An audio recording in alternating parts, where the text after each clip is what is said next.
Hello friends, CCMAT 502 પેપરના second યુનિટનું આજે lecture number 14 ભણીશું.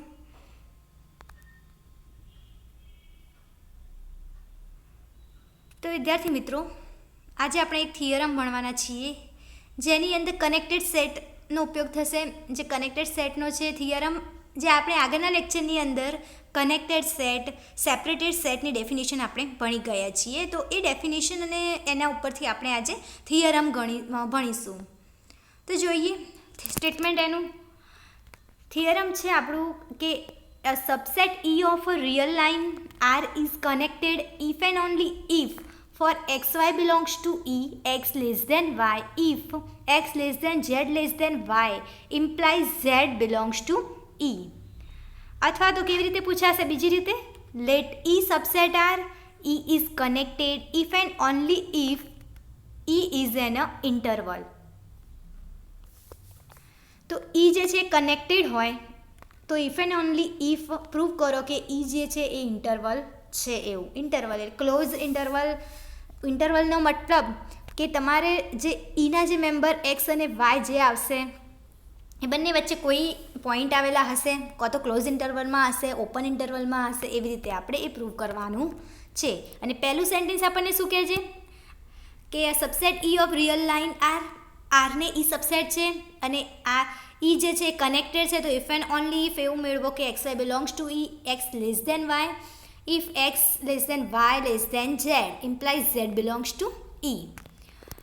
બરાબર છે. તો આપણે એ ઇન્ટરવલ આપણે પ્રૂફ કરવા માટે ફર્સ્ટ આપણે લઈ લઈશું, પહેલાં આપણે લઈશું E કનેક્ટેડ છે અને ઇન્ટરવલ પ્રૂફ કરીશું. પછી આપણે ઇન્ટરવલવાળો પાર્ટ લઈ લઈશું અને જે E જે છે એ કનેક્ટેડ છે એવું આપણે સાબિત કરીશું. First let E subset R is connected.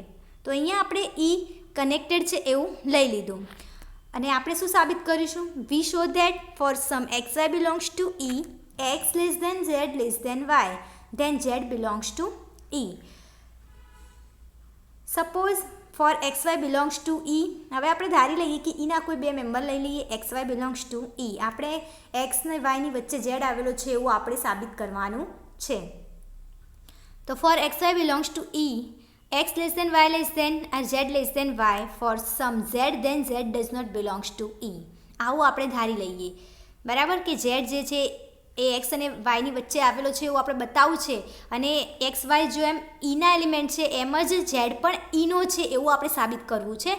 પણ એના માટે આપણે શું ધારી લઈએ કે z Eમાં નથી એવું આપણે ધારી લઈશું. Let be any AZ is equal to અને BZ is equal to AZ અને BZ લખીએ.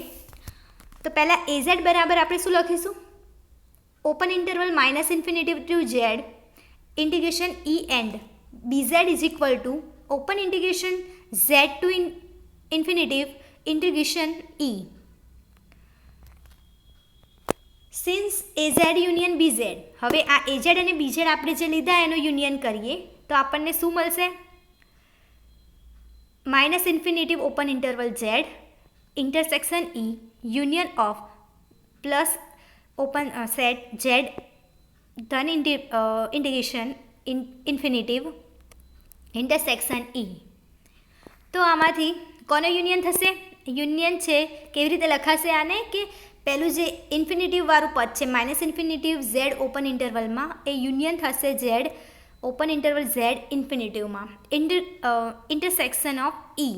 જે E છે એના સાથે આ ઇન્ટરસેક્શન કરશે.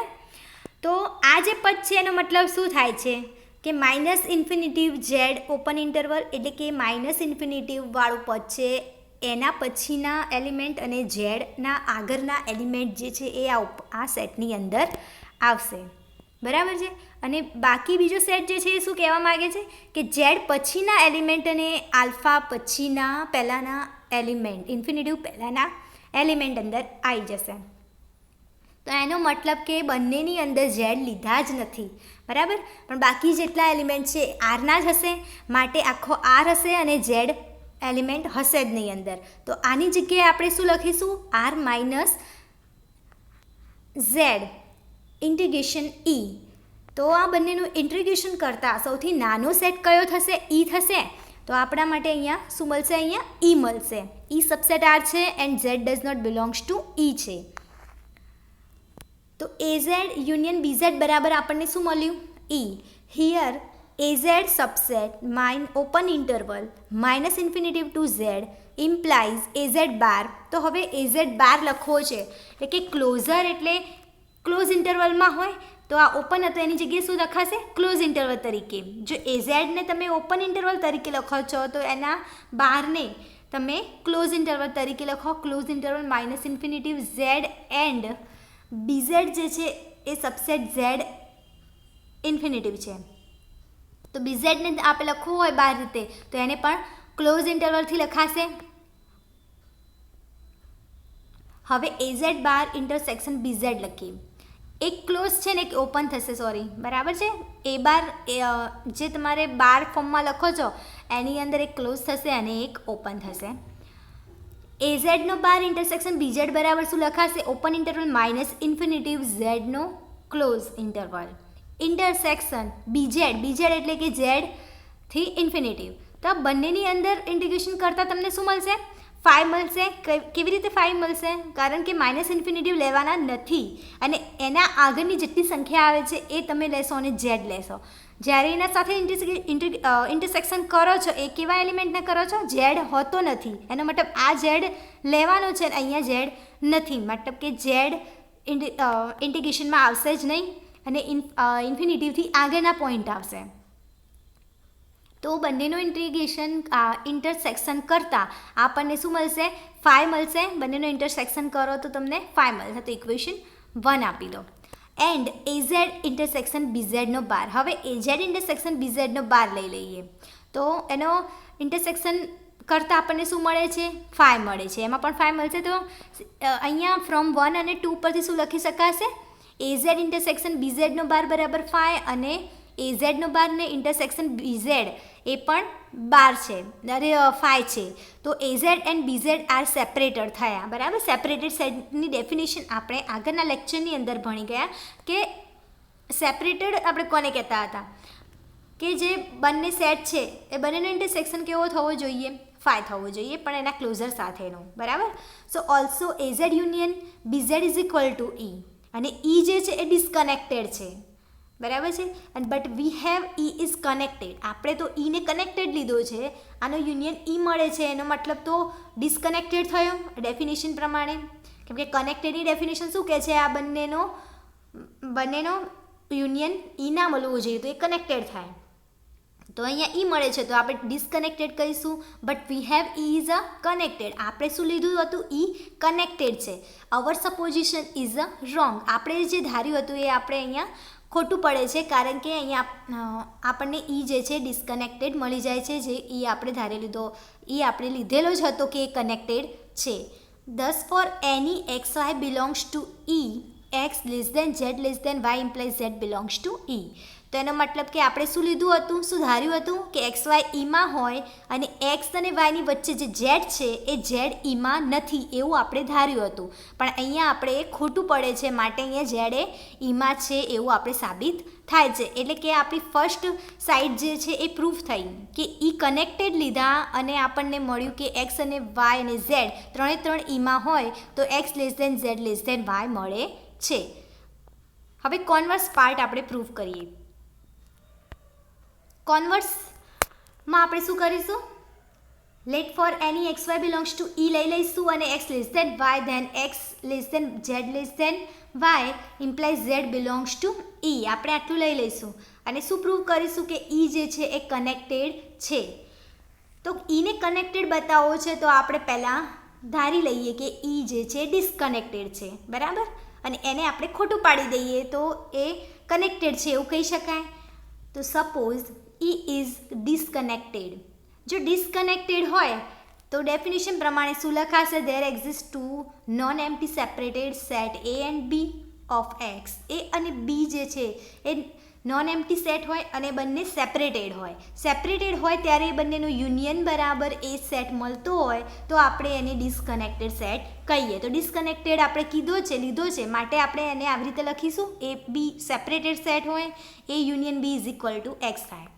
Since A not equal to 5 અને B not equal to 5, non empty set એટલે કે નોટ ઇક્વલ ટુ 5 લખાય બંને માટે. હવે અહીંયા આપણી જોડે શું છે, there exit x Y belongs to X such that x belongs to E અને Y belongs to B. X y capital એક્સના અંદર આવેલા છે. તો આપણે એક્સ એ જે છે નોટ ઇક્વલ ટુ 5 હોય તો એનો મતલબ એની અંદર કોઈ એલિમેન્ટ હશે જેને આપણે લઈ લઈએ એક્સ હોય એવું. બીની અંદર કોઈ એલિમેન્ટ આપણે લઈ લઈએ y. Without loss of generality we can take x less than y. Without lot of out of generality તો એના ઉપરથી આપણે એક્સ લેસ દેન વાય આપણે લખીશું. તો define Z is equal two, હવે એક્સ લેસ દેન વાય આપણે લઈ લીધો છે. જે આગળ આપણે ઝેડને ડિફાઇન કરીએ તો ઝેડ કેવો હશે, ઝેડ જે છે એ એવો સેટ છે જેની અંદર supremum of A intersection close interval X Y હોય. બરાબર. તો ઝેડનો બાર આપણે લખવો હોય તો એને એક્સ ઝેડ જે છે એ આમાં હોઈ શકે જો supremum of A is equal to Y અને Y belongs to A bar છે. તો એ બાર એ ઇન્ટરસેક્શન બીનો આખાનો બાર સબસેટ એ બાર ઇન્ટરસેક્શન બી બાર થાય. તો એવી રીતે આપણે Z belongs to A intersection close interval X Y એનો આખાનો બાર લઈએ તો સબસેટ શું થશે, એનો bar intersection B close interval X વાયનો આખાનો બાર.